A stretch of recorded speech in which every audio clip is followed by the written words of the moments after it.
प्राचीन समय के लोगों में इतनी शक्ति और भक्ति होती थी कि पूजा के लिए मंत्रों की शक्ति से ही अग्नि प्रज्वलित करते थे। लेकिन अब दीप के लिए माचिस का उपयोग किया जाता है। सनातन धर्म में पूजा पाठ का विशेष महत्व है और हर एक घर में मंदिर होता है जहां पर धूप दीप के लिए माचिस का उपयोग किया जाता है। परंतु वास्तुशास्त्र में कुछ ऐसे नियम बताए गए हैं जिनके अनुसार पूजा घर में माचिस रखना पूरी तरह वर्जित है। ऐसा क्यों है तो आइए जानते हैं। आप हमारे साथ बने रहिए अंत तक। अभी तक अगर चैनल को सब्सक्राइब नहीं किया है तो कर लीजिए। तो जानते हैं पूजा घर में माचिस रखना क्यों वर्जित है और इसे अगर पूजा घर में रखते हैं तो इसका क्या प्रभाव पड़ता है।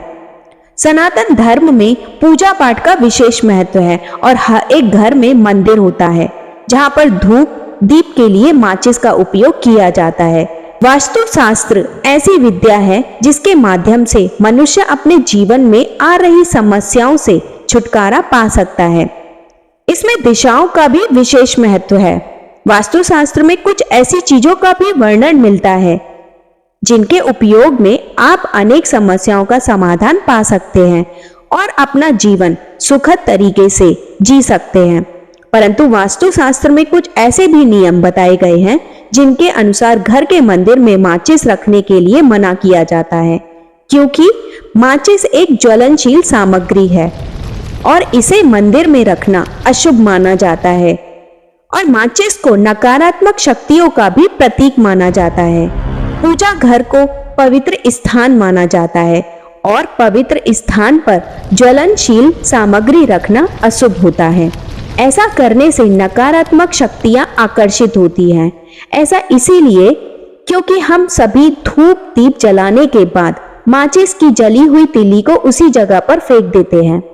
यही तिल्लियां नकारात्मक ऊर्जा को अपनी तरफ आकर्षित करती हैं। इसके अलावा आपके द्वारा की गई पूजा का भी फल प्राप्त नहीं होता। पूजा घर को हमारे घर का सबसे पवित्र स्थान माना जाता है और वास्तुशास्त्र में कहा गया है कि घर के पवित्र स्थान पर किसी भी तरह की ज्वलनशील सामग्री नहीं रखना चाहिए। यही वजह है कि पूजा घर में माचिस रखने को मना किया जाता है।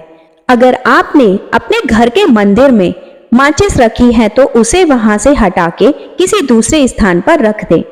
तो आप सभी का बहुत बहुत धन्यवाद है लास्ट तक बने रहने के लिए।